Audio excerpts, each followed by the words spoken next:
안녕하세요. 저는 30대 후반 여자입니다. 늦은 나이에 그토록 바라던 아기를 키우며 하루하루 힘들지만 보람차게 지내고 있는데요. 그래도 육아가 워낙 힘든지라 이곳에서 매일 사연을 들으며 스트레스를 풀고 있어 늘 감사한 마음을 가지고 있답니다. 누구나 가슴속에 말 못한 사연 하나는 품고 있기 마련이잖아요. 저도 천사 같은 아이를 품에 안을 때까지 참 우여곡절이 많은 인생을 지내왔답니다. 남편에게도 차마 말하지 못했던 이야기를 이 자리를 빌어 여러분께 들려드리고 아직도 마음에 남은 응어리를 풀어내고 싶은 바람이 드네요. 제 이야기를 한번 들어주시겠어요? 저는 몇 년 전에 아주 어릴 때부터 살던 고향을 떠나 근처 대도시에서 새로운 삶을 시작하게 되었답니다. 이곳에 오기 전까진 흔히 농촌에서 볼 수 있는 주택에서만 쭉 살아왔는데요. 지금은 남편과 둘이 막 지난 아기와 아파트에서 사는데 정말 편리하고 좋은 것 같아요. 좀 더 일찍 용기를 내서 큰 도시로 와서 살 걸 후회를 할 정도랍니다. 아파트 주변에 웬만한 편의시설이나 프랜차이즈도 다 있으니까 아기와 돌아다니기도 좋아서 매일 산책을 하고 있어요. 그날도 오랜만에 남편이 쉬는 날이라 같이 동네에 나가서 외식도 하고 기분 좋게 집으로 걸어오고 있는 참이었죠. 저 멀리서 땅콩빵을 구워 파는 노점이 보이는데 순간 너무 반갑더라고요. 요즘에 붕어빵도 진짜 찾기 쉽지 않은데 제가 평소에 제일 좋아하던 땅콩빵이라니 신이 나서 남편을 이끌고 사 먹으러 갔어요. 머리와 수염이 덥수룩한 아저씨가 만드시고 있었는데 행색이 너무 초라해서 먹어야 되나 위생 걱정에 순간 고민이 살짝 되더라고요. 아저씨, 땅콩빵 3,000원어치 주세요. 그때 고개를 푹 숙이고 있던 아저씨가 저를 보는데 저는 심장이 오그라들 만큼 너무 놀라고 말았답니다. 바로 제 전 남편이었기 때문이죠. 당신이 여기를 어떻게, 정말 당신 맞지? 저는 너무 당황해서 뒷걸음을 쳐서 멀뚱하게 서 있던 남편의 소매를 끌고 이 자리를 벗어나려고 했어요. 그런데 갑자기 전 남편이 제 앞에 무릎을 꿇고는 제 발목을 팍 잡는 게 아니겠어요?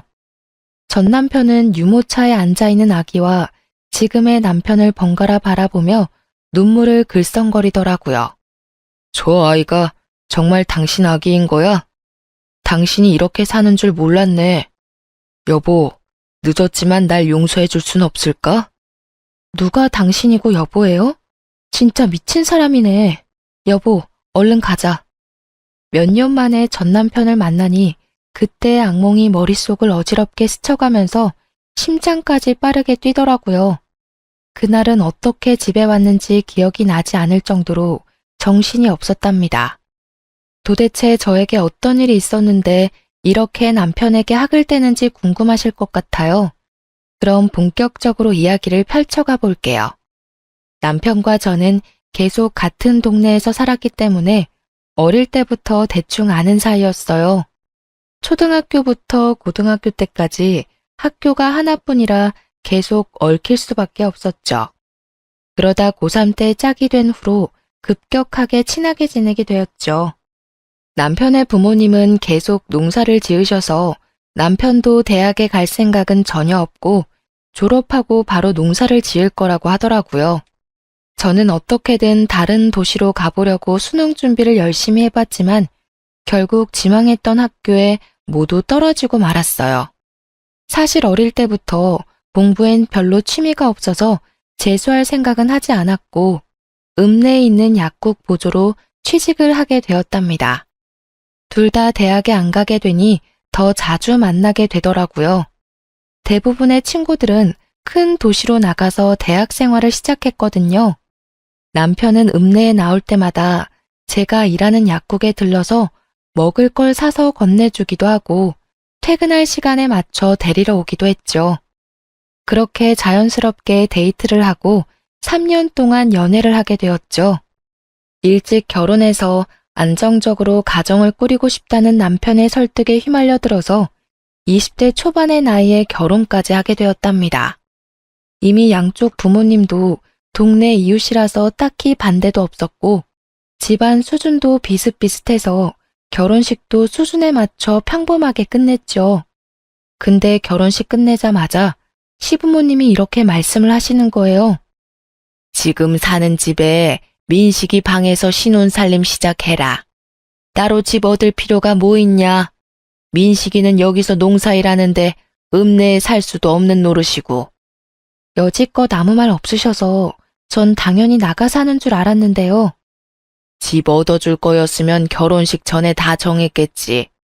어려서 그런가, 맹해서 그런가, 뭘 아는 게 없네. 그렇게 알고 니네 부모님한테도 그렇게 전해라. 혼수해올 필요도 없다.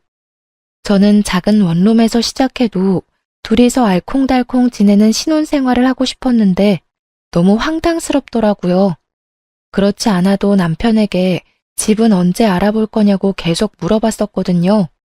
그때마다 남편은 기다리라고만 하고 피하는 눈치가 있긴 했는데 사실 저를 시댁으로 불러들일 생각을 하고 있었던 것 아니겠어요? 원룸 알아보고 있다며, 부동산에도 다녀왔다며. 근데 시댁에서 살자니 이게 무슨 말이야? 너 나 속인 거야? 야, 속이긴 누가 속여. 말을 그렇게 하냐? 농사 짓는 게 얼마나 힘든지 알아? 그리고 맨날 새벽에 나가야 돼. 근데 어떻게 읍내에서 살아? 넌 그렇게 생각이 없어? 아니, 그럼 처음부터 그렇게 말을 하던가. 그럼 내가 이해하고 시댁 들어갈 마음의 준비라도 했을 거 아니야. 뭔 마음의 준비를 해. 어차피 니네 집에서 바로 지척으로 옮겨와서 사는 건데.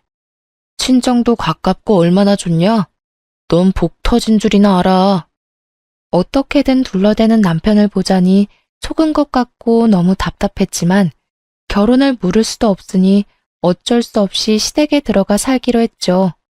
친정 부모님도 남편이 농사를 지어야 한다고 시부모가 이미 말을 해놨는지 그냥 들어가 살라고 말을 하셨답니다. 시골은 도시랑은 분위기가 많이 다르긴 하잖아요. 어른들 말을 더욱 따라야 하고 생각 없이 그냥 해야 되는 관습도 많고요.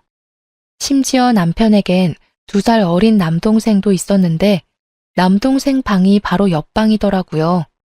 민망하고 불편했지만 이젠 가족이라는 생각을 하며 시댁 생활에 적응하려고 노력했답니다. 농사를 짓는 집이라 그런지 친정과는 분위기가 많이 다르더라고요. 친정 부모님은 읍내 시장에서 속옷 가게를 하시거든요. 그래서 저는 시골에 살아도 농사일을 한 번도 해보질 않았어요. 친정 부모님은 집 마당에 작은 텃밭조차도 없는데 시댁은 쌀 농사에다 넓은 밭에는 진짜 다양한 채소들을 엄청 심더라고요. 제가 결혼한 첫 해에는 고추 농사를 크게 지었는데 제가 얼마나 호되게 당했는지 지금도 고춧가루라면 쳐다도 보기 싫답니다. 남편은 새벽 6시면 밭에 나가고 저는 8시에 읍내로 출근을 했는데요. 제가 출근하려고 방을 나오면 시모가 못마땅한 눈으로 쳐다보기 일쑤였어요. 지금이 한창 바쁠 땐데 저건 뭐가 중요한지도 모르고 분이나 쳐바르고 나가니 원. 어머니, 저도 나가서 일하는 거예요. 돈 버는 거라고요. 누가 들으면 놀러 가는 줄 알겠네요. 네가 말대꾸를 꼬박꼬박 할 때마다 얼마나 쥐어받고 싶은지 아냐? 네 남편은 새벽부터 나가서 고추 딴다고 허리가 부러진다. 네 남편 힘든 거 알면 1시간이라도 일찍 일어나서 도와라. 어머니, 저도 저녁까지 일하고 오면 얼마나 피곤한데요. 오자마자 저녁까지 차려야 하고요.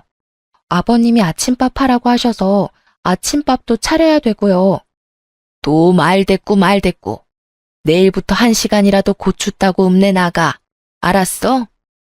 시모가 저를 노려보고 쏘아대고 방으로 확 들어가 버리는데 진짜 화가 나더라고요.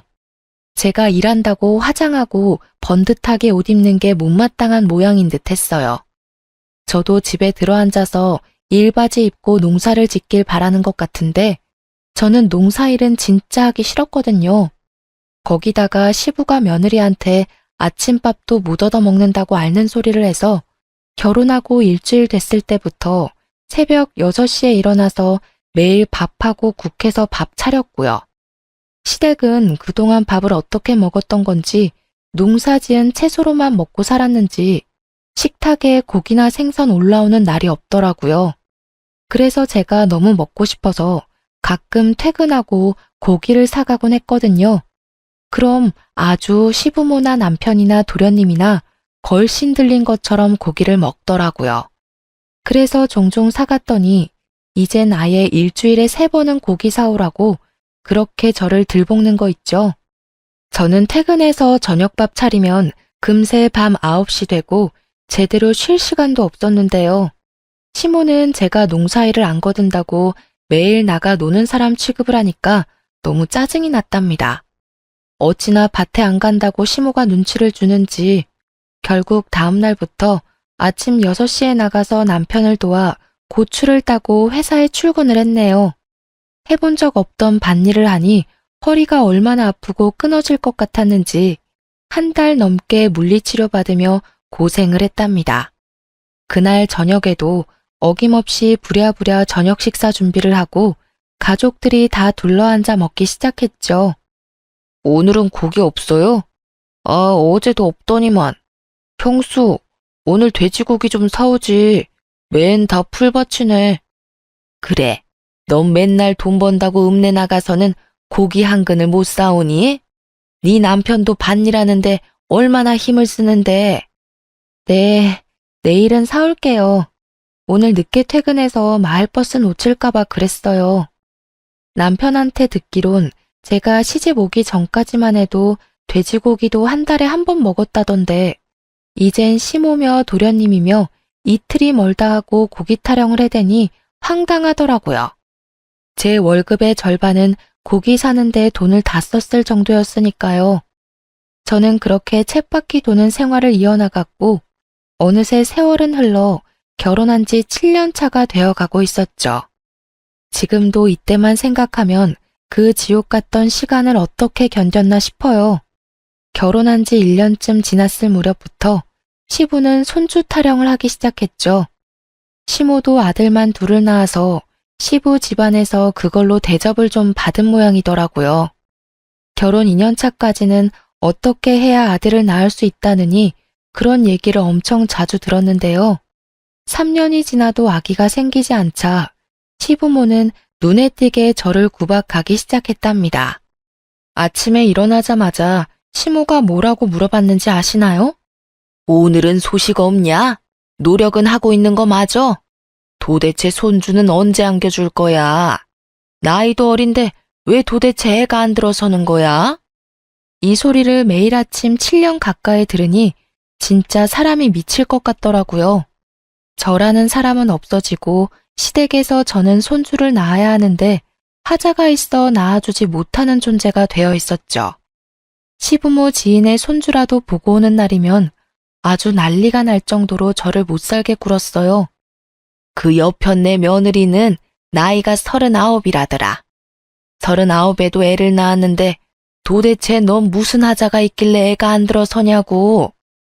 그릇을 바닥에 던지는 건 예사였고 언젠가는 너무 화가 난다면서 제 뒤통수를 때린 적도 있었어요.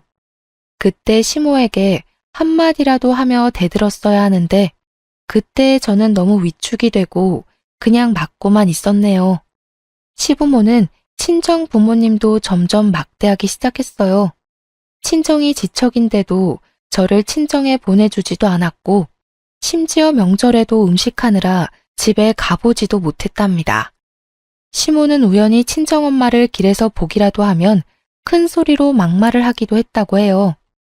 도대체 애를 어떻게 키웠길래 나이가 20대인데 애가 안 생겨? 그럼 한약이라도 지어다가 좀 먹이던가 음식을 좀 해오던가 해야지. 주원 딸한테도 이렇게는 안 하겠네. 이 옆에 내가 뚫린 입이라고 함부로 말을 뱉어? 어떻게 키웠냐니? 금지옥엽 내 딸 데려다가 해보지도 않은 농사일 시키면서 구박이나 하면서 내가 지금 얼마나 참고 있는 줄 알아? 애가 몸이며 마음이 편해야 애도 들어설 거 아니야? 아이고, 누가 들으면 내가 아주 천하의 못된 시험인 줄 알겠네. 옛날 같았으면 벌써 소박당했을 위인을 데리고 사는 것만 해도 고맙다고 할 것이지.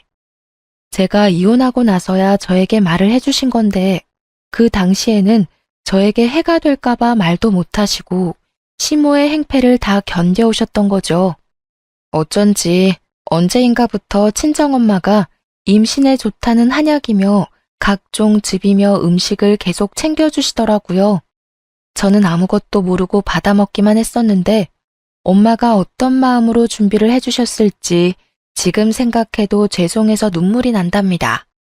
남편은 딱히 말하지는 않았지만 같이 길을 걸어가다가 아기라도 보이면 한참을 뚫어지게 바라보기도 하고 슬그머니 웃음을 짓기도 했어요.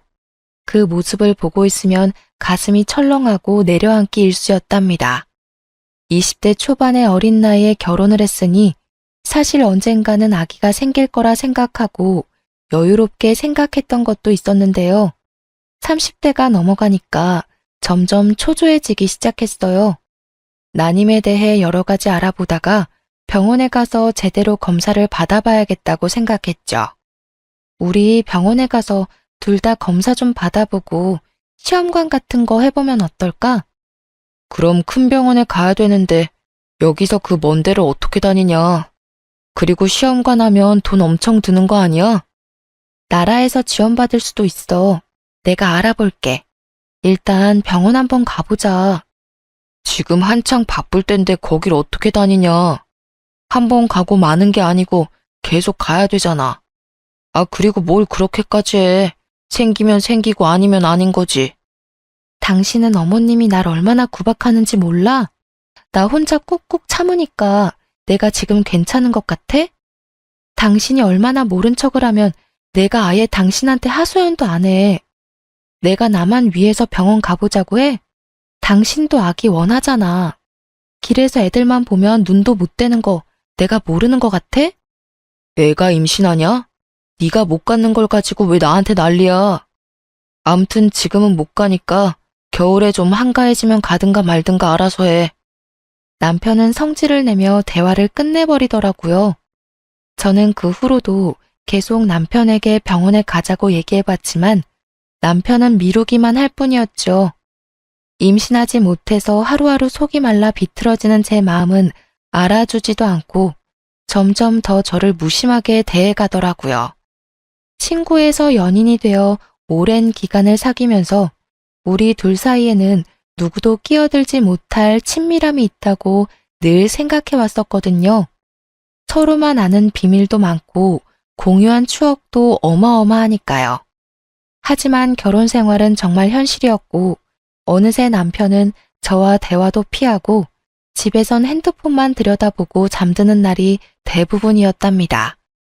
남편과 사이도 좋지 않은데 왜 아기를 가지려고 혼자 고군분투하고 있는지 점점 회의감이 들기 시작했죠. 시모의 구박과 늘 못마땅한 눈초리에서 벗어나서 하루라도 이 집을 떠나고 싶다는 마음이 점점 강해져만 갔답니다. 그러던 어느 날 도련님이 대형 사고를 치고 집에 들어왔더군요. 베트남으로 여행을 간다고 하더니 글쎄 거기서 결혼을 해서 신부를 떡하니 데려온 게 아니겠어요. 시부모를 비롯해 저와 남편 모두 너무 놀라서 기절할 뻔했답니다. 야 이놈의 자식아, 결혼이 무슨 애들 장난이야? 벌써 혼인신고까지 했단 말이야? 이를 어쩌면 좋아. 요즘엔 국제결혼이 대세야. 제대로 된 한국 여자가 이 시골로 들어와서 나랑 결혼을 하겠어? 어차피 40 넘어도 못해. 어리고 이쁘고 말도 잘 듣고 얼마나 좋아? 우리 마누라 이제 22살이야. 내가 먼저 손주 안겨드릴게. 손주? 아유, 그러면 되겠네. 어차피 쟤는 글렀으니까 우리 둘째 며느리한테 손주 욕심 좀 부려보자. 자자, 이쪽으로 들어와라.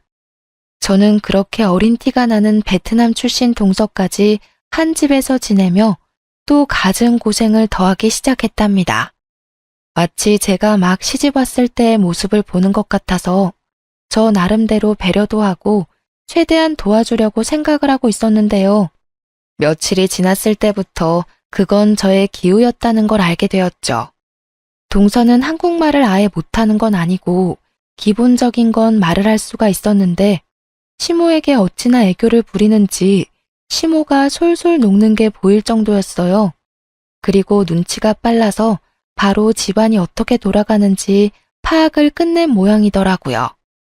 제가 아기를 못 가져서 구박을 받는다는 걸 알아보고 시모에게 말끝마다 이렇게 말하더군요. 엄마, 나 이거 못해. 나 졸리다. 건강해야 아기 가진다. 그래. 들어가서 좀 쉬어라. 이건 첫째가 하면 되니까 너는 얼른 손주 안겨줄 생각만 해. 들어가라. 집에 처음 들어왔을 때는 제가 밥을 하고 있으면 옆에서 서성거리며 돕는 신용이라도 했었는데요. 몇 주 지나고 나서는 시모가 뭐만 시키면 못한다고 하면서 저를 빤히 보는 게 아니겠어요? 진짜 하는 짓이 어이가 없어서 헛웃음만 나왔답니다.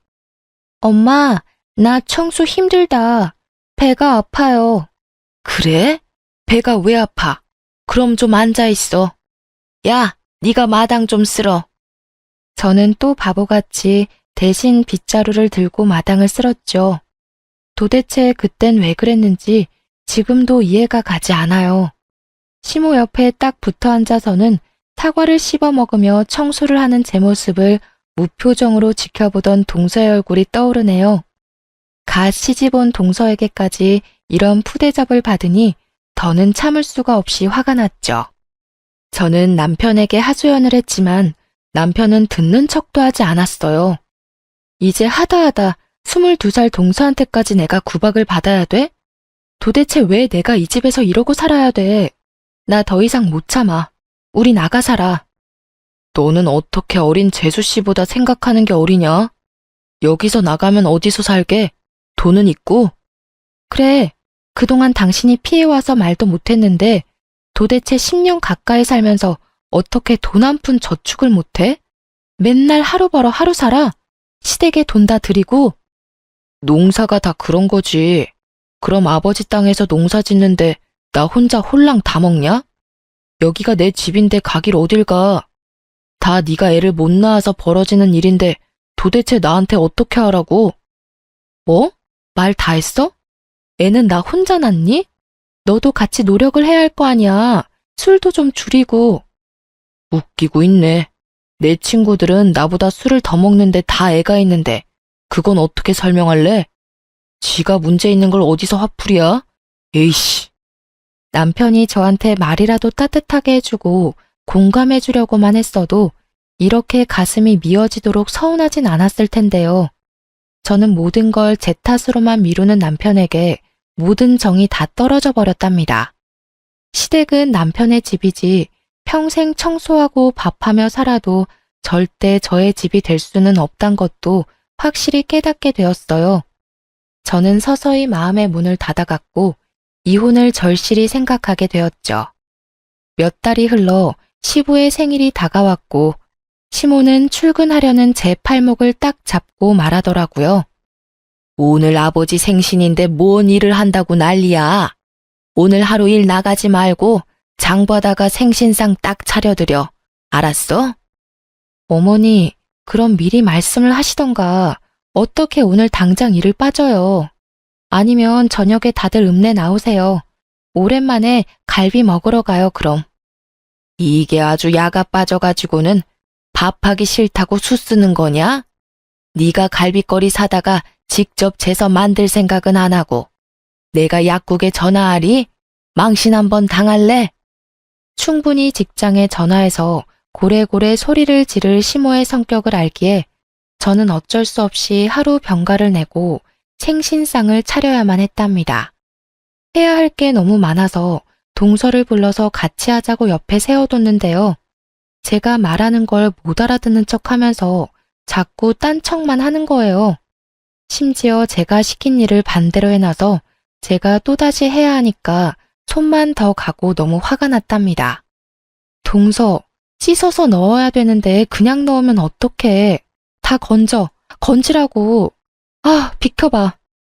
제가 동서를 밀어내고 다시 하고 있는데 옆에서 나지막한 동서의 목소리가 들려왔죠. 저는 들리는 욕짓거리에 제가 잘못 들었나 귀를 의심했답니다. 동서, 지금 나한테 욕한 거야? 내가 지금 잘못 들은 거야? 아, 진짜 피곤하게 하네. 애도 못 가지는 게. 뭐? 야, 네가 뭘 안다고 그딴 말을 해. 너 한국말 못한다며? 너 거짓말한 거지? 너 정체가 뭐야? 제가 소리 지르는 걸 듣고 시모가 달려왔는데 갑자기 동서가 뺨을 한 손으로 붙잡고 스르르 주저앉는 게 아니겠어요? 그러면서 동서가 엉엉 울기 시작하는데 진짜 황당해서 말도 안 나오더라고요. 뭐야, 너 지금 얘 때렸냐? 이게 아주 막 나가네. 감히 우리 손주 볼 몸에 손을 대? 갑자기 시모가 제 머리채를 확 휘어잡더니 마구 흔들기 시작했어요. 저는 너무 놀라서 그대로 당하고만 있다가 정신을 차리고 시모를 확 밀어냈죠. 그놈의 손주. 제대로 알지도 못하면서 왜 나한테 이래요? 내가 얘 때린 걸 봤어요. 오히려 얘가 나한테 욕을 했다고요. 다 필요 없고 나는 이만 꺼져줄 테니까 원하는 손주 많이 보세요. 이게 아주 간이 배 밖으로 나왔네. 진작 소박을 놨어야 하는데. 아이고 분통 터져. 어디서 저런 게 굴러 들어와서는. 저는 저에게 악을 쓰는 시모와 그런 저를 뒤에서 비웃으며 보고 있는 동서를 뒤로 하고 시댁을 뛰쳐나와 버렸답니다. 그리고 바로 친정으로 갔고 혹시나 남편이 찾아올까봐 큰 도시에 사는 친구 집으로 몸을 피해버렸죠. 참 황당한 건 제가 그렇게 집을 나왔는데 일주일이 지나도 남편에겐 전화 한 통도 안 왔다는 거였어요. 심지어 친정에 찾아오지도 않았죠. 친정 부모님도 분해하시면서 당장 시댁으로 쳐들어가겠다고 하시는 걸 제가 간신히 말릴 정도였어요. 그렇게 일주일이 더 지나고 저는 친구 집에서 나와 친정으로 돌아갔어요. 제가 온 걸 어떻게 알았는지 시모가 친정집으로 찾아왔더라고요. 너 우리 아들한테서 당장 떨어져. 며느리라는 게 집 뛰쳐나가고 누구한테 배운 짓거리야? 이참에 아주 잘 됐어. 우리 며느리가 아주 잘 아는 동생 소개시켜준단다. 우리 아들도 어린 여자 만나서 자식도 낳고 살게 당장 이혼해. 어머니한테 들었던 얘기 중에 가장 반가운 소리네요. 바로 이혼할 테니까 다신 우리 집 근처에 발길도 들이지 말아요. 알았어요? 저는 이미 이혼을 생각하고 있었기에 오히려 이렇게 시모가 헤어지라고 하니 고마운 마음이 들 정도였죠. 그리곤 마치 짠 것처럼 남편의 전화가 걸려오더라고요. 다음날 커피숍에서 남편을 만나게 되었답니다. 우리 그만하자. 이혼하고 너도 너대로 편하게 살고 나도 이제 그만 시달리고 싶다. 너 때문에 집안 조용할 날이 없다. 누가 들으면 내가 큰 잘못이라도 한 줄 알겠네. 나야말로 그 지옥 같은 집구석에서 해방시켜줘서 고마울 정도네. 새장가 간다며? 어디 한번 얼마나 잘 사는지 보자. 저는 남편의 얼굴에 제 도장을 찍어둔 이혼 서류를 던져버리고 커피숍을 나왔답니다. 그렇게 합의 이혼을 했고 집도 남편 명의가 아니었고 가진 것도 없었기에 재산 분할은 민망할 정도로 작은 액수만 받을 수 있었어요. 하지만 그런 건 상관없었답니다. 저는 10년 가까이 새벽에 일어나 아침밥하고 밤 늦게까지 설거지하고 청소까지 하고 잠드는 그 집의 식모였거든요. 더 이상 그 짓을 하지 않아도 된다니 이것보다 큰 위자료가 어디 있겠어요. 오히려 친정 부모님이 저를 대신해서 엄청 속상해 하셨답니다. 그 집구석에서 10년을 식모처럼 살았는데 돈 1,000만 원도 못 받고 나온다는 게 말이나 되니?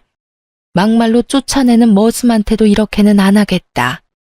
얼마 안 되는 돈 받으려고 그 집이랑 더 얽히는 거 싫어요. 기다린다고 돈이 나올 구멍이 있는 것도 아닌데요. 돈이야 내가 충분히 벌어서 살 수 있으니까 너무 걱정하지 마세요. 엄마야말로 다신 그 집과 연락하지도 마시고요. 저는 완전히 새롭게 인생을 시작하고 싶었어요. 그래서 큰 도시에 작은 원룸을 얻어 이사를 갔답니다. 밤낮으로 구인 공고를 보고 면접을 보면서 몇 주가 지났고 정말 다행히도 중소기업의 사무직으로 취직이 되었죠. 월급은 그리 많지 않았지만 저 혼자 소소하게 즐기며 생활하기에는 충분했어요. 오로지 저만을 위한 시간을 보내는 게 얼마나 오랜만인지 하루하루가 소중하게 느껴지는 나날을 보냈답니다.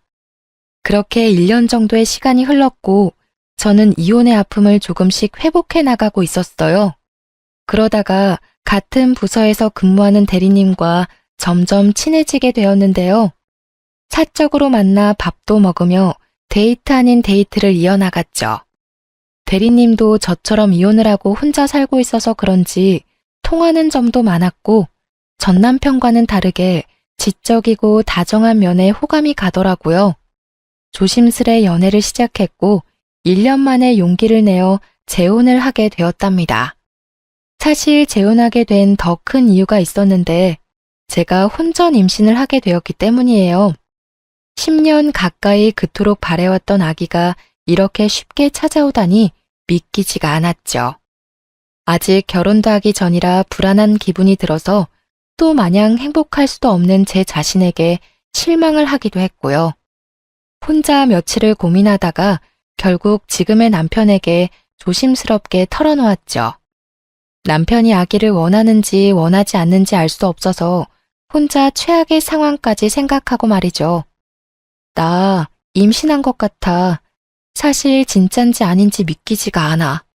사실 내가 아기를 갖지 못해서 이혼을 한 거였거든.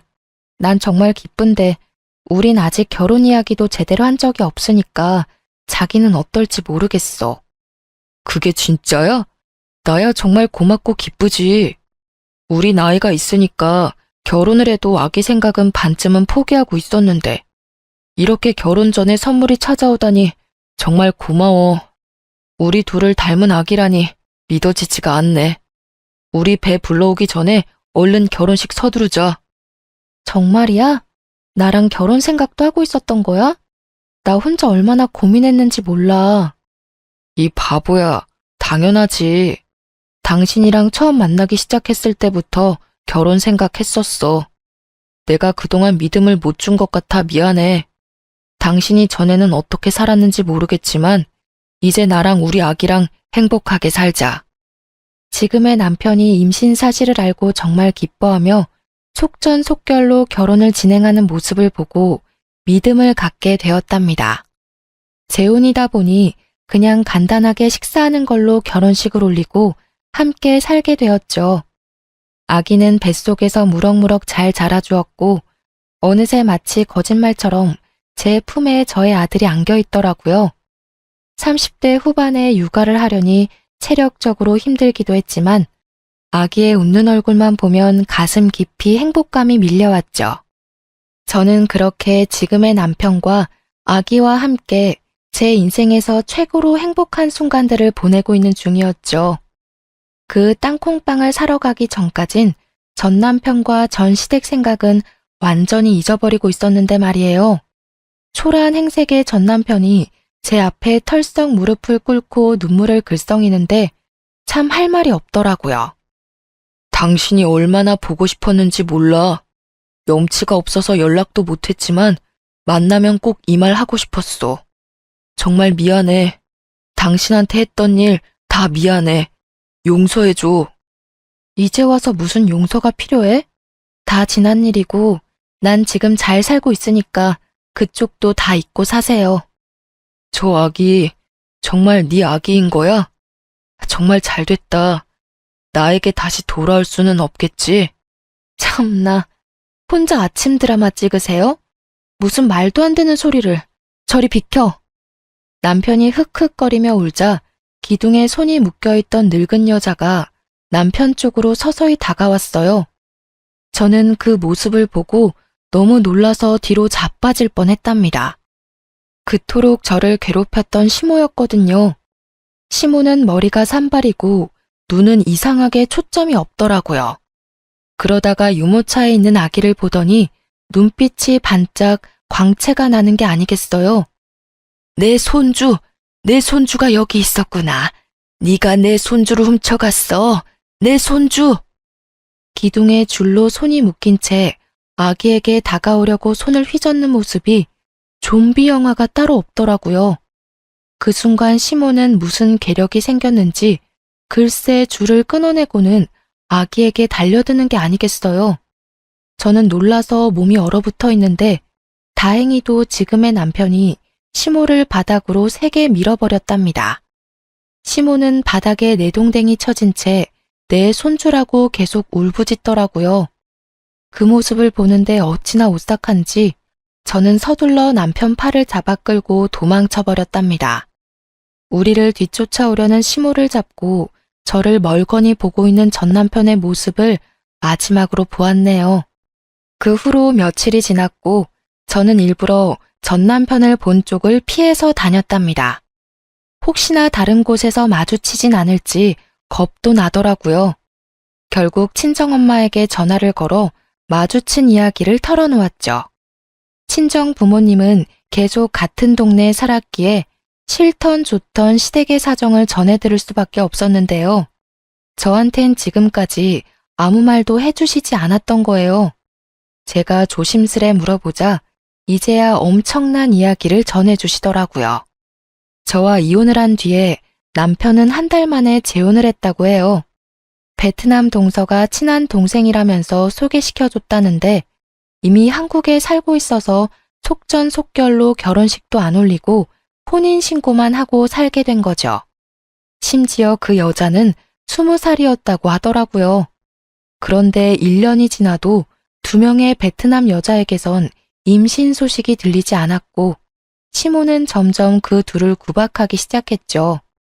남편과 결혼한 여자가 시모한테 자기는 아무 이상이 없다면서 병원에 가서 확인을 해보자고 악을 쓰며 대들었다고 해요. 그래서 남편도 큰 마음을 먹고 병원에 가서 검사를 해봤고 결과는 정말 충격적이었죠. 남편이 바로 무정자증이었던 거예요. 그것도 모르고 10년 동안 그 모진 구박을 참으며 버텼던 제가 얼마나 바보 같았던지요. 전 남편 멱살이라도 끌고 검사를 하러 갔어야 했는데 말이에요. 지금 생각해보면 만약 그때 알았다고 해도 이혼이라는 결과는 똑같았을 것 같긴 하지만요. 남편은 검사 결과를 믿지 못해서 다른 병원에서도 해봤는데 같은 결과가 나오자 농사일까지 다 접고 술만 마시면서 집에 틀어박혀 있기 시작했답니다. 시부모는 그런 남편을 어쩌지도 못하고 농작물 수확도 못해 당장 쓸 생활비도 없는 지경까지 갔다네요. 그러나 더 큰 일이 닥쳤답니다. 어느 날 갑자기 도련님이 미친 사람처럼 온 집안을 헤집으며 다녔어요. 이것들 어디 갔어? 엄마, 이것들 나갔어? 어디 갔냐고. 누구? 네 처? 몰라. 아침까진 보였는데 어디 갔나? 그러고 보니 둘 다 코빼기도 안 보이네? 엄마, 큰일 났어. 여기 이 서랍에 딱 문서 있던 거 맞지? 없어, 없다고. 이것들이 다 들고 튀었다고. 뭐? 도대체 이게 무슨 소리야? 똑바로 좀 말해봐. 아침에 은행에서 전화가 왔는데 그게 벌써 몇 달 전에 내 이름으로 대출을 받았대. 그거 이자 갚으라고 전화가 온 거야. 그리고는 부동산 형님이 전화가 와서는 우리 땅이 팔렸다는 거야. 땅이 팔리다니 누가 땅을 팔아? 우린 땅을 내놓은 적도 없는데. 네 말로는 그것들이 다 팔아서 날랐다는 거야? 땅 문서 얼른 찾아봐. 아이고. 그렇게 경찰까지 와서 도망간 베트남 여자들의 행적을 쫓았지만 어디로 사라졌는지는 찾을 수 없었죠. 경찰이 알려준 바로는 한국에 들어오기 전부터 현지 브로커와 작당을 하고 한국 남자의 재산을 빼돌리려고 위장 결혼을 한 여자들이었답니다. 벌써 한국 남자와 몇 번의 이혼을 했고 한국말도 수준급이었다는데 시부모와 자기 남편들 앞에서는 한국말을 못하는 척했던 거였죠. 어쩐지 동서가 저한테 욕지거리를 내뱉을 때 진짜 본 모습을 본 것 같아 더욱 충격을 받았던 것 같아요. 시댁은 땅도 잃고 거액의 빚까지 떠맡게 되었답니다. 그야말로 집안이 완전히 풍비박산이 나버린 거죠. 시부는 땅이 팔렸다는 걸 알고 중풍으로 쓰러져서 아직까지 집에서 거동도 못하고 누워있다고 해요. 도련님은 누워만 있는 시부를 간호하다가 못 견디겠다면서 집을 나가서 연락두절이 되었고요. 시모 역시 큰 충격을 받아서 전부터 조금씩 알아왔던 치매가 더욱 심해지게 되었다네요. 시모는 제정신이 돌아올 때마다 전 남편을 붙잡고 제 얘기를 하며 가슴을 치며 울었다고 해요. 야야, 우리 첫째는 어디 갔니? 읍내 고기 사러 갔나? 요즘 들어 통 보이질 않는다. 무슨 소리야, 엄마가 내쫓아놓고는 이제 와서. 이게 다 엄마 때문이야. 그놈의 손주가 뭐라고 그렇게 구박을 해대더니. 아니 그럼 걔가 집을 나갔단 말이야? 앞장서라. 친정집에 있을 거 아니야. 얼른 잡아오게. 걔가 나간 게 아니라 엄마가 이혼시켜 내쫓았다고. 나한테 그 베트남 기집애랑 결혼하라고 손주 봐야 된다고 꼬드기지만 않았어도 우리 집 이렇게는 안 됐을 거야. 엄마 손주 욕심 때문에 다 망해버렸다고. 당연히 잘 살길 바라진 않았지만 이 정도로 처참하게 망해 있을 줄은 상상도 못했었는데요. 시모가 손주 욕심을 부리다가 벌어진 일이라 자업자득이라고 밖에 할 수 없을 것 같네요. 당장 먹을 쌀도 없는 지경에 이르자 전 남편이 정신을 차려야겠다고 생각을 했나 보더라고요. 친구들에게 돈을 빌려다가 땅콩빵 장사를 시작하게 된 거였고요. 집에는 이미 시부가 누워있고 정신이 나간 시모를 집에 같이 둘 수가 없어서 장사하는 곳마다 어쩔 수 없이 데리고 다녔다는데요. 시모는 치매가 걸렸어도 손주는 포기를 못했는지 길에서 아기만 보면 내 손주라고 악을 쓰며 빼앗아 가려고 했다고 해요. 아기 엄마들은 도둑년이라고 때리려고도 해서 벌써 경찰서에도 몇 번이나 다녀왔었다네요. 그래서 결국 전 남편이 시모가 움직일 수 없도록 묶어두고 장사를 하게 되었던 거죠. 내가 다시는 그 집구석 얘기는 너한테 하지 않으려고 했다. 혹시나 그 집 인간들이 널 찾아갈까봐 네 아버지가 엄청 단속했지. 다 너한테 저지른 일 되돌려 받은 거니 난 오히려 속 시원하다. 이젠 그 집구석 얘긴 다시 물어보지 말고 지금 네 가족하고 잘 살기만 해.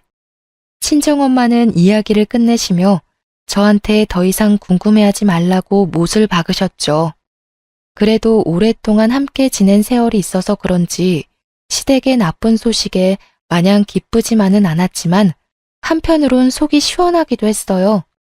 이런 마음조차 갖지 않고 아예 잊고 사는 게 최고라는 생각이 들어 계속 저에게 물어보는 지금의 남편에게도 대충만 얘기해주고 말을 아꼈답니다. 저는 그날에 다시는 안 보고 싶었던 시모의 얼굴을 우연히 마주쳐서 너무 놀랐고 우리 아기를 향해 달려들던 모습이 아직도 가끔 머릿속에 떠올라서 꿈에서까지 나오기도 하는데요. 저는 더 이상 그 사람들과 얽히고 싶지도 않고 저에게 고통과 상처를 준 일들이 아직 잊혀지지도 아물지도 않았어요. 전 남편이 저에게 지나간 세월에 대해 용서를 바랬지만 저는 용서도 동정도 하지 않고 그냥 묻어두려고 해요. 그냥 현재의 남편과 아기와의 새로운 삶에 더욱 집중하려고 한답니다. 툭툭 털어버리고 제 행복을 찾아가는 게 가장 현명한 복수라고 생각하거든요. 지금까지 저의 사연을 들으셨는데 어떠셨나요? 물론 저보다 더 기막힌 사연을 가진 분들도 많지만 저의 지나온 세월도 만만치 않다는 생각이 들지 않으시나요? 제 이야기를 들어주셔서 감사하고 여러분도 자신만의 행복을 찾아가는 하루를 보내시길 바래요. 항상 행복하세요.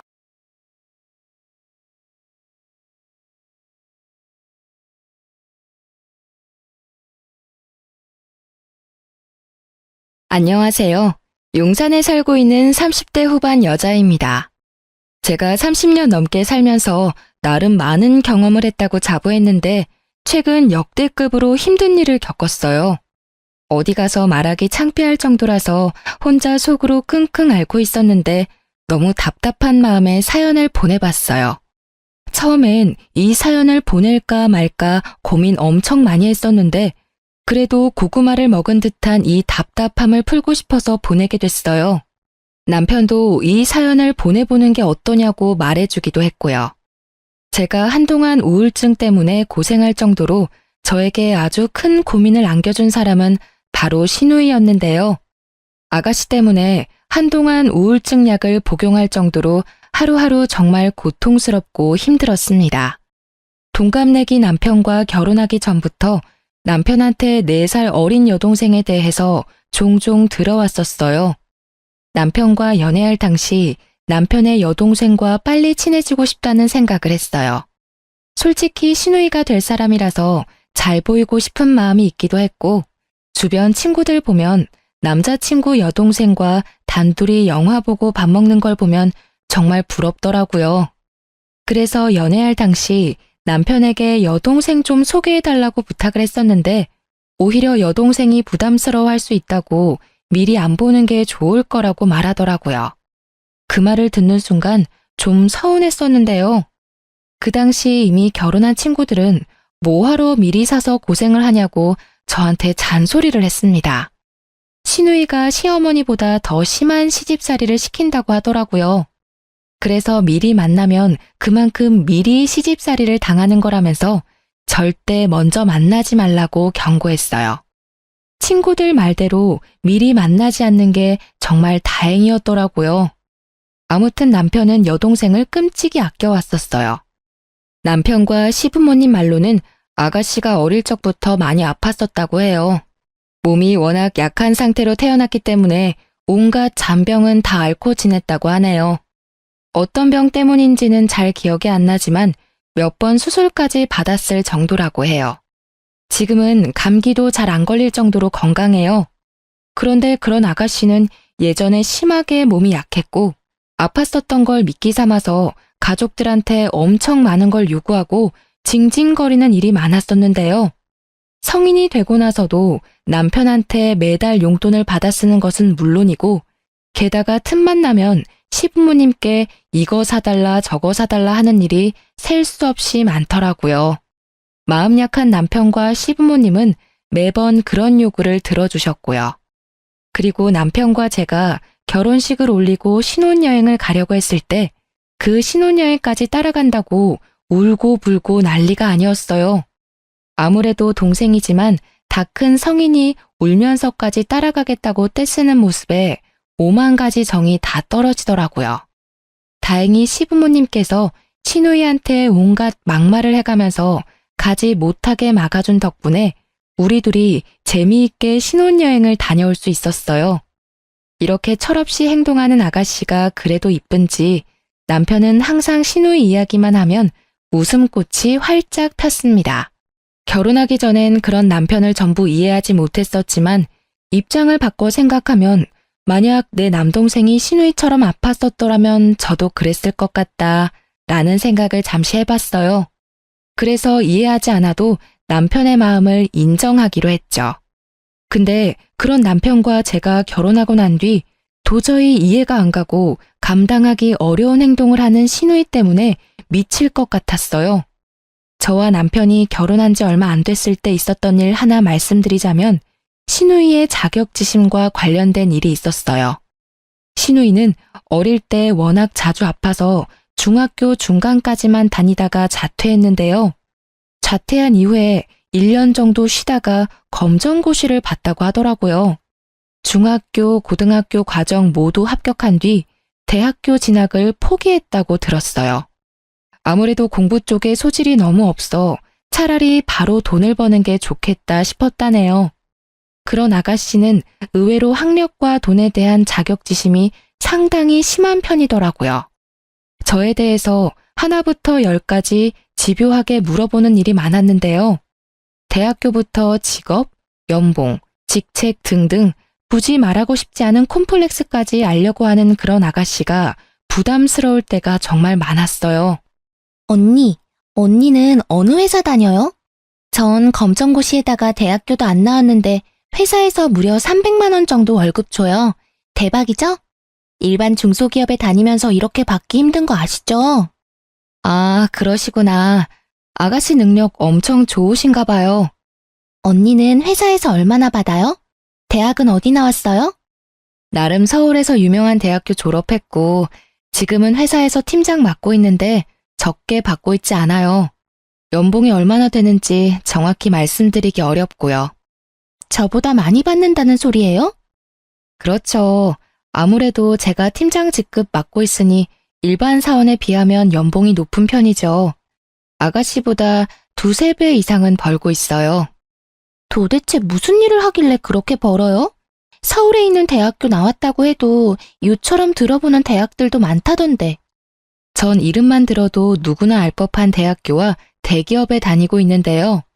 정확히 어느 대학교를 졸업했고 어느 기업에 다니고 있는지 자세히 말할 수는 없지만 아가씨한테 대학교부터 다니는 회사, 연봉 등등 전부 말해주니 얼굴이 새빨갛게 변하더라고요. 이상한 게 제가 조금이라도 본인보다 잘난 게 있으면 그걸 그렇게 질투하더라고요. 그리고 저희 시댁은 하루 벌어서 하루 살아갈 정도로 여유가 있는 집안은 아니었어요. 예전에 아가씨가 아팠을 때 모아둔 돈을 전부 병원비로 다 쓰게 돼서 예전에 비해 여유가 없다고 하더라고요. 근데 그런 시댁과 다르게 저희 친정집은 여유가 있는 편이에요. 아버지가 운이 좋게 사업이 잘 되던 편이라 그 덕분에 전 부족하지 않게 살았었는데요. 아가씨는 처음에는 우리 친정집에 대해서 전혀 관심이 없었는데 우연히 제가 친정 부모님께 받은 명품 가방을 보고 저희 친정집에 대해 물어보기 시작했어요. 언니, 이 가방 어디서 났어요? 언니가 직접 산 가방이에요? 이거 구하기 정말 힘든 가방이라던데. 한정판 아니에요? 언니 능력 대박이다. 아, 이거 친정엄마가 사주신 거예요. 몇 달 전에 제 생일이었잖아요. 그때 친정엄마가 직접 백화점에 가서 구해주셨어요. 아까워서 들고 다니지도 못해요. 정말요? 친정 부모님께서 명품 가방 사줄 정도로 능력이 좋으신가 보네요. 아, 부모님이 좀 여유가 있으신 편이죠. 근데 부모님이 돈이 많으신 거지 제가 많은 게 아니라. 도대체 무슨 일을 하시길래 이런 비싼 가방도 아무렇지 않게 사주시는 거예요? 아버지가 사업하세요. 저도 자세한 건 모르는데 그 사업이 잘 운영되고 있어서 이런 가방도 선물 받고 하는 거예요. 혹시 검은 돈 만지시는 분 아니죠? 겉보기에 멀쩡한 회사인 것 같아도 뒤가 구린 그런 사업장 많다고 하던데. 갑자기 비아냥거리는 말투로 저희 친정아버지 일에 대해 함부로 말하더라고요. 다른 건 몰라도 부모님에 대해 함부로 말하는 건 너무하잖아요. 저도 모르게 화를 내버렸습니다. 검은 돈이라뇨. 말씀이 너무 지나치신 거 아니에요? 장난칠 게 따로 있지. 왜 저희 친정아버지 일에 대해 그렇게 함부로 말할 수가 있어요? 우리 아버지 엄청 힘들게 시작해서 회사 크게 만드신 분이에요. 당장 사과해줘요. 언니, 그렇게까지 화낼 필요까진 없잖아요. 그냥 장난으로 말한 건데. 그렇게 예민하게 반응하면 제가 정말 나쁜 사람 같잖아요. 그냥 그런 사람들이 있다는 말이지. 언니 아버님이 그런 사람이라고 말한 건 아니었어요. 그리고 솔직히 말해서 언니가 뭐라고 이런 가방 선물 받고 들고 다니나 싶었어요. 부모 하나 잘 만나서 엄청 호사 누리고 사네. 이런 생각한 건 맞아요. 말이면 다예요. 제가 부모님 덕분에 남들보다 조금 더 편하게 산 건 맞지만 좋은 대학교 나오고 좋은 직업까지 얻게 된 건 다 제 노력이에요. 고작 이 가방 하나로 저를 너무 편하게만 살아온 사람 취급하지 마세요. 언니 능력에 비해서 정말 편하게 살고 있는 건 잊지 마세요. 솔직히 저도 어릴 때 아프지만 않았어도 언니보다 더 멋지게 살 수 있었을 텐데. 만약 내가 언니랑 똑같은 조건에서 시작하고 살았더라면 제가 더 괜찮았겠죠. 그거 다 핑계예요. 아가씨처럼 어릴 때 아팠던 사람들도 지금 멋지게 살고 있는 사람들 많아요. 그리고 아가씨도 대학 충분히 갈 수 있었고 노력만 했었더라도 남들처럼 떵떵거리면서 살 수 있었을 거예요. 근데 본인도 공부 쪽에 영 소질이 없으니까 대학 안 가고 바로 일 시작한 거 아니에요? 그러면서 대학 나온 사람들 항상 무시하고 본인보다 돈 조금이라도 버는 사람들 안 이꺼워하고 가끔 보면 아가씨 자격지심 너무 심해요. 오히려 인생 편하게 사려는 건 아가씨 아니에요. 와, 언니 말하는 거 진짜 밥맛이네요. 언니가 절 그렇게 생각하고 있는 줄은 몰랐네요. 저야말로 아가씨가 절 그렇게 생각하고 있는 줄은 몰랐어요. 지금 아가씨랑 대화할 가치가 없다고 봐요. 본인이 대학 안 가고 여유로운 집안에 태어나지 않은 거에 대해서 합리화하면서 남들 깎아내리는 게 정말 취미인 사람이라 느낄 정도로 질투가 심하고 남을 본인보다 낮추는 게 심했어요. 이날 사건 이후로 이상하게 아가씨의 씀씀이가 엄청 커진 게 눈에 확 들어오기 시작했어요. 예전에 아가씨가 20살 성인이 됐을 때 시부모님께서 아가씨한테 비싼 명품은 아니지만 준 명품 정도 되는 지갑 하나를 선물해 준 적이 있어요. 그거 말고는 명품이다라고 할 만한 물건이 전혀 없던 사람이었는데 갑자기 200~300만 원 정도 되는 가방과 100만 원은 훌쩍 넘어 보이는 지갑, 신발, 귀걸이 등등 하나 둘씩 사는 듯 하더라고요. 아가씨와 제가 SNS 친구 추가된 상태는 아니지만 제가 간간히 아가씨 SNS를 염탐할 때가 있거든요. 예전에는 여기저기 맛집이나 카페, 여행 사진 위주로 올라왔었다면 이제는 명품 물건들을 하나둘씩 올리면서 자랑하는 게시물이 엄청 늘어났더라고요. 더 충격적인 건 어떤 게시물에는 대놓고 저를 저격하는 게시물 하나가 있었어요. 누구와는 다르게 난 내 돈으로 직접 가방을 사지. 문구와 함께 300만 원은 훌쩍 넘어 보이는 가방 사진을 올렸더라고요. 게다가 그 가방은 제가 친정 부모님께 선물 받았던 가방 브랜드와 같았어요. 그거 보고 정말 코웃음이 나오더라고요. 근데 그런 신우의 명품들을 보고 부럽다고 느끼지 않았어요. 오히려 신우이가 저 가방들을 어떻게 샀는지 앞으로 어떻게 감당할지 그게 참 궁금하더라고요. 아가씨가 버는 돈이 얼마라는 것쯤은 이미 알고 있으니까요. 그러던 어느 날 일 하나가 크게 터지고야 말았는데요. 우연히 시어머님께서 아가씨 이름으로 날라온 한 통지서를 발견하게 됐는데 그게 바로 카드값 통지서와 함께 대출을 받았다는 통지서 2가지였어요. 알고 보니까 아가씨는 명품 가방을 사기 위해서 무리하게 카드를 긁었던 거였고 그것도 모자라서 대출 3천만 원까지 받았다고 하더라고요. 처음엔 가방 한두 개만 사려고 카드 할부를 했다고 했는데 본인 월급으로 그 할부값도 감당하지 못할 것 같아서 조금씩 대출을 받기 시작했다네요. 그렇게 대출을 받아서 많은 돈이 자기 통장에 찍히니까 그걸로 카드값을 갚으려고 했던 걸 멈추고 여러 물건들을 사들이기 시작했다고 하네요. 결국 걷잡을 수 없이 일이 커졌다고 해요. 이 많은 돈을 갚기에 너무 힘들어서 주말마다 단기 아르바이트도 한다고 해요. 요즘 아가씨가 집에 붙어있는 시간이 없어서 어딜 그렇게 다니나 어머님이 걱정이 많았어요. 근데 어딜 가는 것인지 드디어 알아냈네요. 이 사실을 온 가족이 전부 다 알게 됐고 처음엔 아가씨가 저 만나는 걸 좀 피했어요. 아무래도 이 사실을 알기 전에 아가씨가 명품 가방을 들고 저한테 엄청 자랑을 했거든요. 본인은 나와 다르게 이 비싼 가방 정도 가뿐하게 살 수 있다는 식으로 저한테 항상 어필을 해왔었는데 이제 내가 정체를 모두 알게 되었으니 당연히 저 보는 게 창피하고 힘들었겠죠.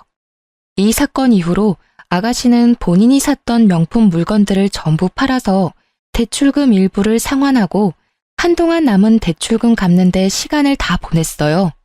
남편은 그런 아가씨가 안쓰러웠는지 조금 도와줄까 생각도 하는 것 같았어요.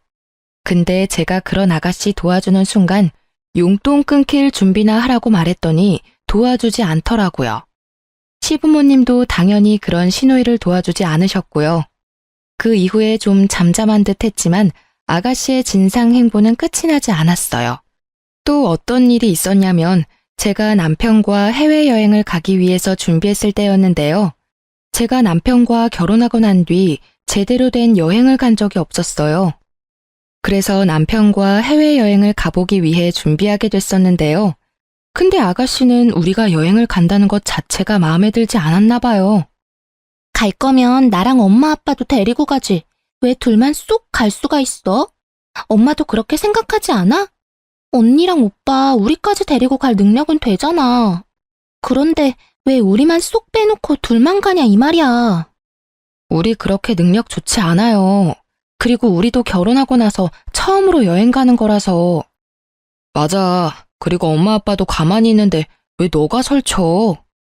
너가 몰라서 하는 말인데 새아기가 작년에 우리가 집에만 있는 게 안쓰럽다고 관광여행 보내줬어. 그리고 이번에도 같이 가자고 물어봤는데 우리가 안 가겠다고 거절한 거야. 그러니까 중간에서 이간질할 생각 절대 하지 말고 너나 우리한테 잘해.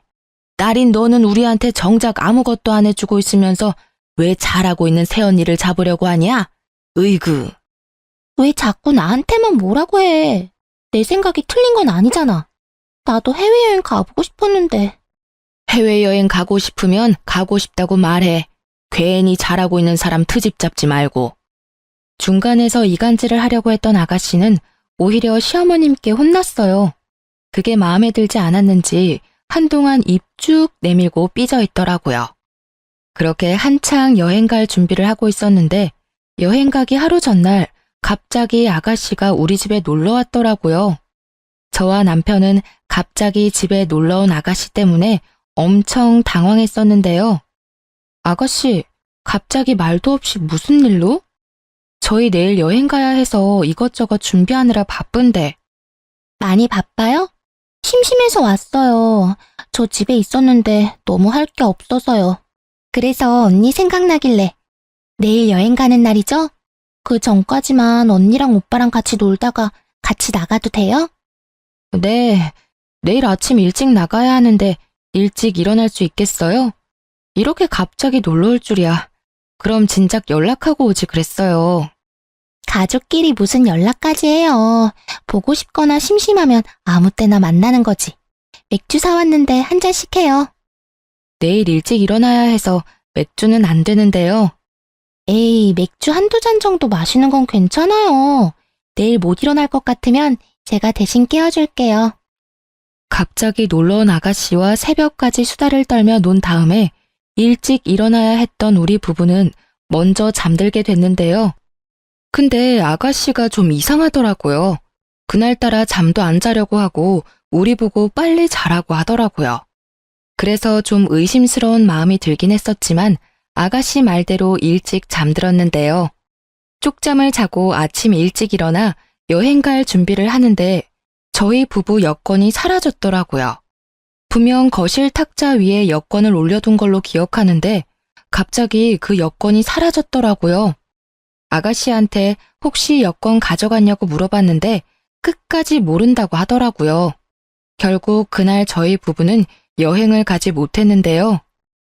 전 진짜 너무 속상하더라고요. 열심히 준비했던 해외여행인데 하루 전날 여권을 잃어버려 가지 못한다는 게 화가 났고 게다가 여행 비용을 전부 돌려받지 못하는 상황이니 생돈을 잃은 거나 마찬가지였어요. 그것 때문에 남편과 저는 한동안 기분이 좋지 못했었는데요. 그런데 며칠 뒤 신우이한테 저희 부부 여권이 있는 걸 발견하게 됐었는데요. 알고 보니 아가씨가 우리 집에 와서 여권을 가지고 간 거였어요. 그 여권을 본인 방 서랍에 숨겼더라고요.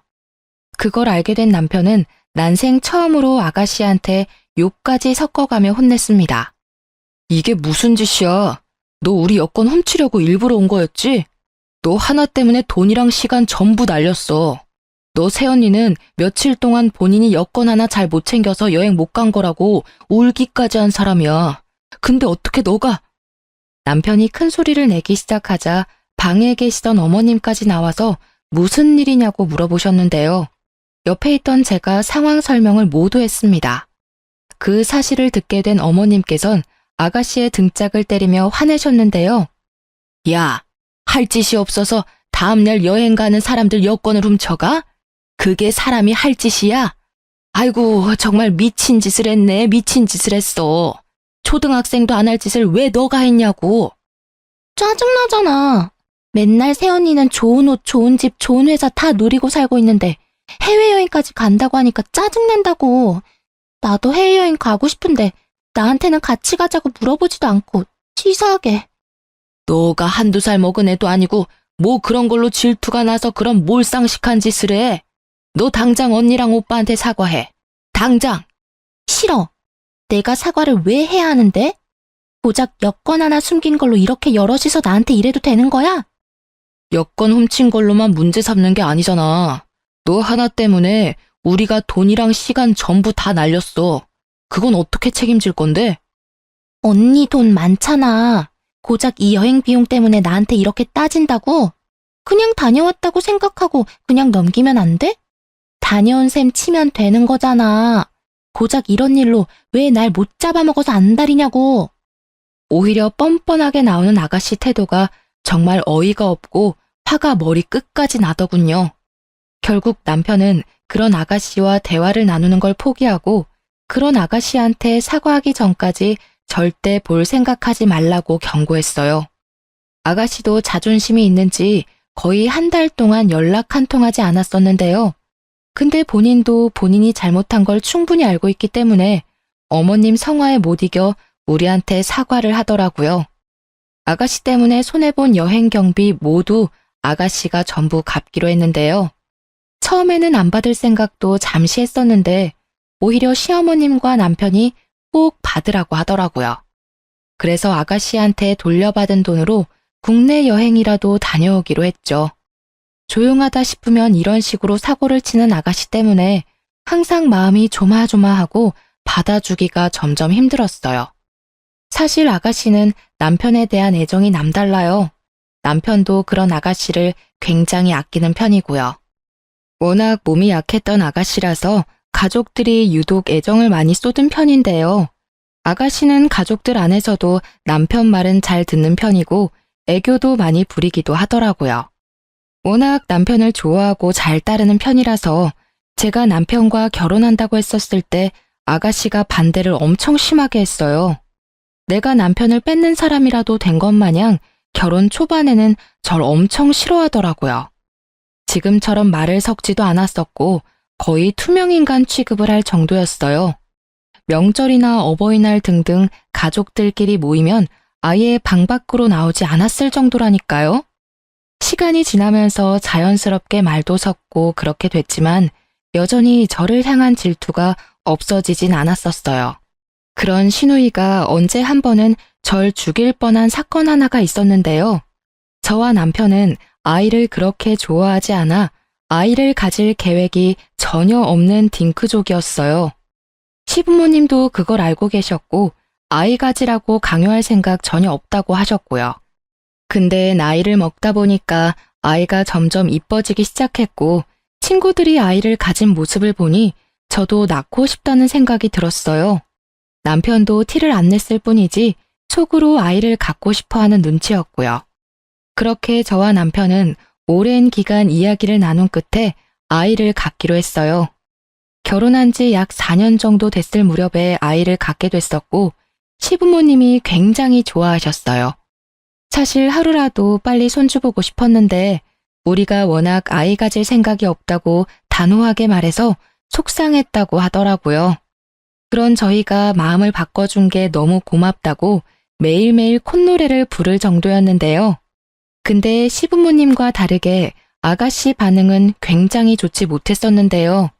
오히려 저희한테 화를 버럭버럭 내더라고요. 원래 둘이 아이 안 갖기로 약속했다며. 근데 갑자기 왜 애를 갖고 지랄이야? 너 방금 뭐라고 했어? 지랄? 너 말 그딴 식으로밖에 못해? 부부가 아이 갖는 게 왜 지랄인데? 살다 보면 생각이 바뀔 수도 있는 거고 부부가 아이를 갖는 건 어쩌면 당연한 일이지. 왜 너가 화를 내는 건데? 오빠 결혼하고 나서 모든 관심이 다 언니한테 갔잖아. 이제 아이까지 가지면 나는 안중에도 없을 거잖아. 아이 가지려면 별의별 행동은 다 했을 텐데. 더러워. 더럽다고. 시누이는 손가락으로 날 가리키며 더럽다는 말까지 하더라고요.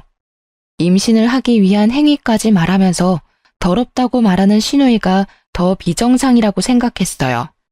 부부가 아이를 가지는 건 당연한 건데 그게 더럽다고 말하는 시누이. 다들 어떻게 생각하시나요? 전 아직도 그런 시누이의 행동이 이해가 가질 않아요. 이 일 이후로 아가씨의 행동이 점점 이상해지기 시작했었는데요. 임산부가 절대 먹으면 안 되는 회부터 율무차 등등 음식들을 저한테 가져다 주기 시작하더라고요. 아무리 임신을 한 적이 없는 사람들도 알 법한 위험한 음식들을 저한테 가져다 주니까 전 화가 나더라고요.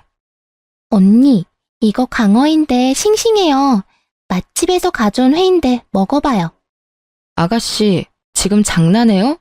임산부가 회 먹으면 안 되는 거 몰라요? 엊그제는 저한테 율무차, 육회 이런 거 먹으라고 주더니 이젠 회까지 주네요? 이런 거 임산부가 먹으면 안 되는 음식인 거 모르고 가져온 거예요? 아니면 알면서도 일부러 가져온 거예요? 아니, 뭘 그렇게까지 화를 내요. 원래 언니가 회 좋아했으니까 비싼 돈 주고 사온 건데. 임신하기 전에는 내가 회 사달라고 해도 절대 안 사주더니 왜 이제 와서 회를 사주냐 이 말이에요. 우리가 아이 갖는 거 그렇게 싫어하더니만 이제 이 아이 못 태어나게 하려는 거예요? 언니, 말 정말 섭하게 하네요. 내가 임신을 해봤어야 먹으면 안 되는 음식 이런 걸 알죠. 언니 생각해서 비싼 돈 주고 사왔더니만. 분명 알고 있는 사람이었어요. 근데 끝까지 몰랐었다며 오리발을 내밀더군요. 이 사실을 남편한테 알리고 싶었지만 괜히 남매 사이 이간질하는 것만 같아서 일단 말하지 않고 있었는데요. 한동안 아가씨와 대면대면하면서 지내고 있었는데 계속 이렇게 지내면 안 될 것 같았는지 아가씨가 먼저 사과하면서 다가오더라고요. 언니, 미안해요. 제가 정말 몰라서 했던 행동이었어요. 알면 절대 그런 음식들 안 줬겠죠. 아니에요. 제가 예민했어요. 임신하고 나니까 감정 기복이 심해지고 엄청 예민해지더라고요. 언니, 제가 언니한테 사과하는 의미로 한약 하나 해주고 싶은데 괜찮아요? 한약이요? 한약 한 번 지을 때마다 돈 꽤 많이 나갈 텐데요. 괜찮겠어요? 곧 조카도 생기는 마당에 고모 노릇 좀 해보려고요. 언니만 괜찮으면 한약 지어줄게요. 임산부한테 좋은 한약 지어준다고 하길래 언제같이 한의원에 가려나 기다리고 있었는데 갑자기 아가씨 혼자 한의원에 다녀왔다고 하더라고요. 본인 다이어트 한약 타온 김에 제 한약까지 타왔다고 하는데요. 아무리 날 위해 맞춰준 한약이라고는 하지만 제가 직접 가서 맞춘 한약이 아니라서 먹기가 좀 그렇더라고요. 그래서 일단 아가씨한테 잘 먹겠다고 말한 뒤 하나도 먹지 않았어요. 아가씨가 타온 한약을 한동안 먹지 않고 있다가 버리기 너무 아까워서 이 한약 안에 있는 재료들이 뭐가 있나 알아본 다음에 먹기로 했어요. 그래서 아가씨 몰래 이 한약을 만든 한의원에 찾아가서 이 안에 들어간 약재에 대해 알아보게 됐었는데요. 알고 보니까 이 한약은 임산부를 위한 한약이 아니라 유산이 될 수 있을 정도로 임산부에게 좋지 않은 한약이었어요. 이 사실을 알게 된 저는 심장이 갑자기 마구 뛰기 시작하더라고요. 제가 이걸 하나라도 먹은 순간 내 뱃속에 있는 우리 아기가 죽을 뻔할 수 있었다는 게 무서웠어요. 그래서 전 집에 가서 엄청 울었습니다. 제가 뭘 그렇게 잘못했길래 이런 한약까지 타면서 우리 아이를 죽이려고 했던 걸까 수많은 생각이 들더라고요. 퇴근하고 집에 돌아온 남편은 왜 그러냐고 물어보더라고요. 그래서 그런 남편한테 이제껏 있었던 일에 대해서 전부 솔직하게 말했어요. 회, 육회 등등 음식을 가져다 준 것부터 한약까지 전부 말했습니다. 뒤늦게 이 사실을 알게 된 남편은 이걸 왜 지금 말하냐고 저한테 화내더라고요. 그리고 그런 저를 데리고 바로 시부모님 집으로 향했습니다. 거실에서 시부모님과 아가씨는 TV를 편하게 보고 있었는데요. 남편은 그런 아가씨를 보자마자 바로 뺨을 때렸어요. 뺨을 맞은 아가씨는 얼굴이 빨갛게 올라왔고 펑펑 울더라고요. 너는 오자마자 이게 무슨 짓이야? 갑자기 애를 왜 때리고 그래? 엄마, 얘 당장 내보내. 인연이 내 아이 죽일 뻔한 살인범이야. 이런 살인범을 이제껏 내 동생이라고 데리고 살았던 게 내가 미친놈이지. 살면서 남편이 이렇게 화낸 모습은 처음 봤어요. 어머님과 아버님도 그런 남편의 모습이 몹시 당황한 눈치였어요.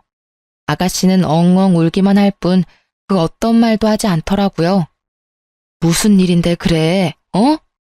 엄마 아빠, 얘가 은영이한테 한약 준 거 알고 있지? 그 한약이 아이한테 좋은 한약이 아니라 아이 죽일 수 있는 그런 한약이래. 그거 한 번이라도 먹었으면 아이가 죽거나 산다고 해도 멀쩡하게 태어날 수가 없다고 그랬다네. 그런 사실을 숨기고 이 사람한테 한약을 준 거라고. 은영이가 좀 의심스럽다고 안 먹어서 다행이지. 하나라도 먹었으면 어쩔 뻔했어?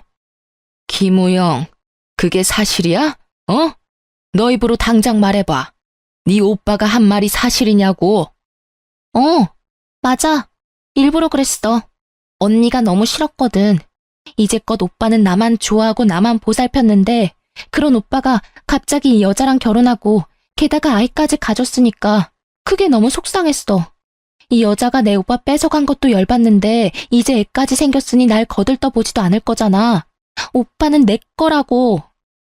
아무리 그래도 그렇지. 애를 죽일 생각을 해? 이거 엄연히 살인미수야. 너 절대 가만히 안 둬. 알겠어? 나 오빠 동생이야. 나만 좋아하고 이뻐해야지. 제발 가지 마.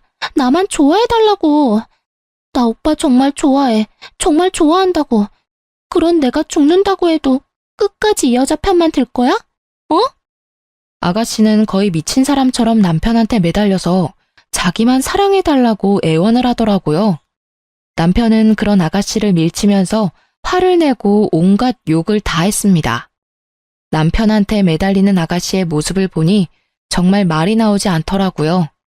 애정결핍이 심한 사람이라고는 보이지 않고 오히려 이게 잘못된 사랑이 아닌가 싶더라고요. 이게 남매 사이라고 도저히 보이지 않았어요.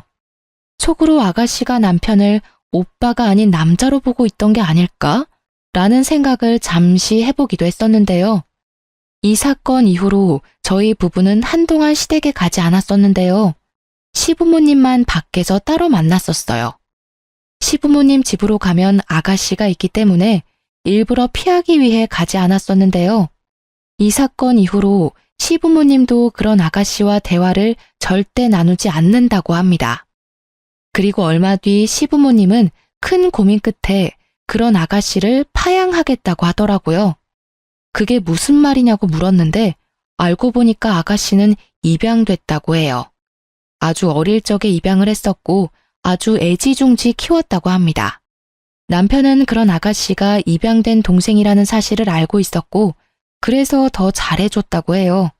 반대로 아가씨는 본인이 입양된 사실을 모르고 있었다가 20살이 되었을 때 본인이 입양된 사실을 알게 됐다고 하네요.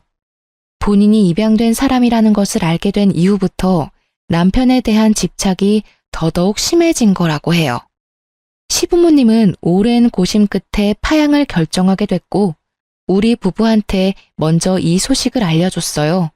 그 다음날 저희 부부를 집으로 불렀었고 그 자리에 아가씨도 있었습니다. 오랜만에 만난 거였는데 살이 많이 빠진 상태였어요. 우영아, 이제 우리가 이번 일에 대해 제대로 대화를 나눠야 할 때가 온 것 같다. 너가 은영이한테 그런 짓을 했었다는 걸 알게 된 이후 너랑 대화하는 게 너무 싫어서 무조건 널 피했었던 것 같아. 이 엄마 아빠가 그동안 고민할 게 좀 있어서 널 대면대면했었어. 무섭게 왜 그래? 한동안 나랑 말도 안 섞더니 이제 와서 무슨 결정? 고민했던 게 뭔데? 널 파양하기로 결정했어. 내가 직접 널 낳은 건 아니었지만 마음으로 낳은 딸이라 생각하면서 키웠다. 근데 지금껏 너가 은영이한테 한 행동을 보면 정말 용서가 안 돼. 이제껏 진심으로 널 딸이라 생각한 이 엄마는 이 결정을 한 게 정말 힘들었다.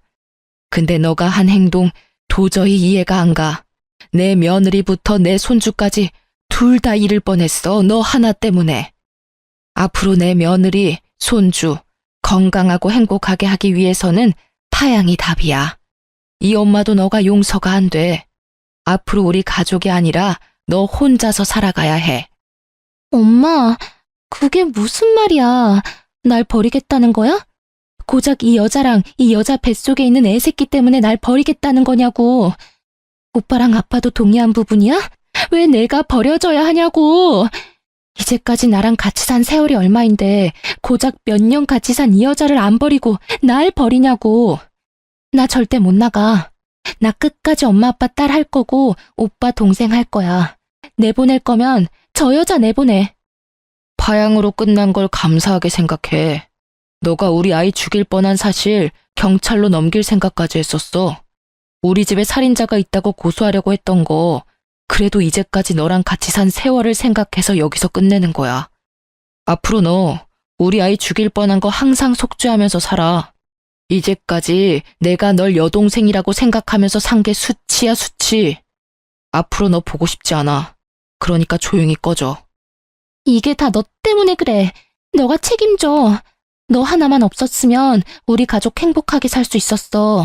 너가 책임지라고 나쁜 년아. 지금 당장 내 눈앞에 안 사라지면 내가 너 또 죽일 거야. 아가씨는 귀신이라도 들린 사람처럼 저한테 달려들더니 머리채를 잡더라고요. 남편과 시부모님은 놀란 나머지 그런 아가씨를 바닥으로 내동댕이 쳤습니다. 바닥에 넘어진 아가씨는 철없게 울더니 결국 기절을 하고 말았어요. 이날 이후 파양이 성립되었고 그렇게 신우이는 우리 가족 구성원에서 나가게 됐는데요. 시부모님은 그런 아가씨한테 땡전 한 푼도 주지 않고 내쫓았어요. 파양된 이후로 시부모님과 저한테 자주 연락하고 몇 번 찾아오기도 했어요. 집에 찾아오거나 전화가 오면 절대 받지 않았어요. 언제 한 번은 아가씨가 나올 때까지 저희 집 앞에 있는다고 하길래 딱 한 번 만나줬었는데요. 지금 이게 무슨 짓이에요? 제가 분명 아가씨 만나기 싫다고 했을 텐데. 언니, 제발 저 한 번만 용서해줘요. 저 요즘 너무 무서워요. 맨날 악몽 꾸고 자주 아프고 그래요. 언니가 오빠랑 엄마 아빠한테 잘 말해서 저 다시 가족으로 받아주면 안 되냐고 말해주면 안 돼요? 제가 왜요? 이건 다 아가씨가 만든 일이에요. 애초에 아가씨가 제 아이 죽이려고 하지 않았으면 이렇게 파양되는 일도 없었어요. 그러니까 혼자 다 감당하세요. 앞으로 이렇게 찾아오면 정말 경찰에 신고할 거예요? 언니, 정말 한 번만 도와줘요. 저 정말 무서워서 그래요. 정말 나쁜 의도는 없었어요. 그냥 오빠가 너무 좋았던 상태라 질투에 눈이 멀어서. 아무리 오빠가 좋다고 해도 사람을 죽이려고 하지는 않아요. 저 우리 아이 죽이려고 했던 당신 항상 저주하면서 살게요. 앞으로 이렇게 찾아오는 일 절대 없었으면 좋겠어요. 언니, 저 하루하루 속죄하면서 살고 있어요. 저 반성 엄청 많이 했어요. 저 가족들이 이렇게 소중한 존재인 줄 이제야 깨달았어요. 저 정말 죽고 싶을 때가 많아요. 언니가 저 용서해주면 우리 가족 모두 저 용서해 줄 거예요. 그러니까 언니, 저 용서 좀 해주세요. 염치 없고 뻔뻔한 건 아가씨가 최고네요. 이렇게 매달려도 저 마음 절대 안 바뀝니다. 아직도 아가씨만 생각하면 심장이 엄청 뛰고 화가 나서 미칠 것 같아요. 앞으로 이런 식으로 찾아오거나 연락 계속할 거면 경찰서에서 만나자는 뜻으로 알고 있을게요. 그만 돌아가세요. 이날 이후로 전 아가씨와 만난 적이 없어요. 그렇게 돈 한 푼 없이 쫓겨난 아가씨는 이제까지 모아둔 돈도 따로 없었기 때문에 결국 고시원에 가서 생활한다고 해요. 밥 먹을 돈도 없어서 자주 굶는 모양이에요. 그리고 최근에 들은 소식 하나가 있는데요. 아가씨가 회사에서 심하게 따돌림을 당한다고 하더라고요. 어머님 아는 친구분의 딸도 아가씨와 같은 회사에서 근무한 적이 있어서 그 사람을 통해서 들은 얘기라고 하는데요. 아가씨가 어릴 적부터 오냐오냐 큰 편이기 때문에 이기적인 성향을 가지고 있거든요. 한마디로 싸가지 없는 성격을 가졌는데요. 질투가 심하고 모든 관심이 본인에게 왔으면 하는 게 심한 편이라서 그런 모난 성격 때문에 결국 왕따를 당했다고 해요. 왕따를 당한 지 꽤 된 모양이더라고요. 예전에 가족들과 같이 살았었을 때도 회사 사람들이 은근히 따돌렸다고는 들었는데 저희와 헤어진 이후부터 제대로 왕따를 당했다고 들었어요.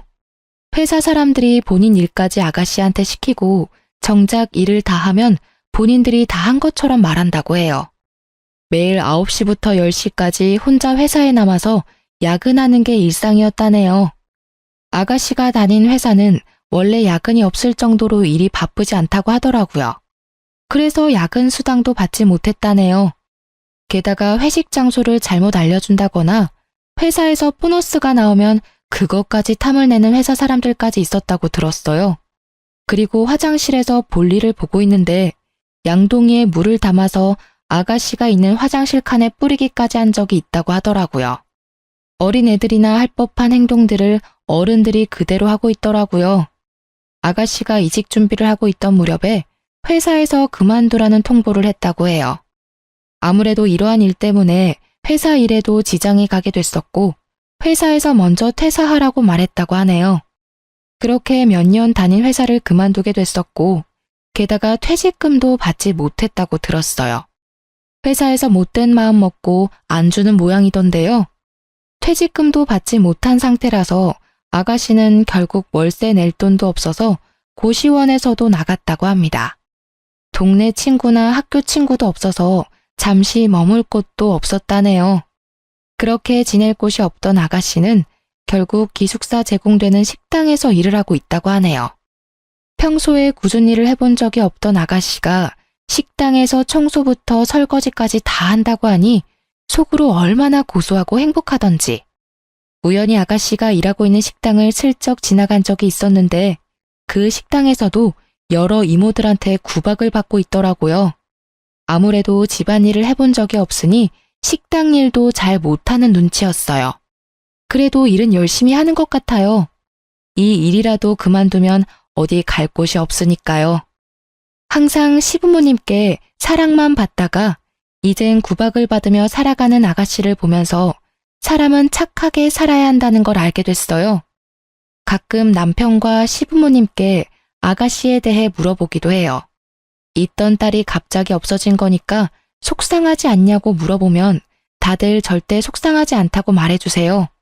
이렇게 연을 끊지 않았다면 앞으로 더 큰 일이 발생했을 거라고 하더군요. 사실 남편과 시부모님의 속은 많이 아플 거라고 생각합니다. 아무리 아가씨가 입양된 딸이었다고 해도 진심으로 가족으로 생각했기 때문인데요. 사랑만 주면 될 것 같았는데 오히려 그 사랑이 잘못된 길로 가도록 만들 줄은 몰랐던 거였죠. 그래서 전 그 아픔이 금방 사라질 수 있게 며느리로서 최선을 다해 시부모님께 딸처럼 행동할 생각입니다. 전 이번 일로 많은 교훈을 얻게 됐어요.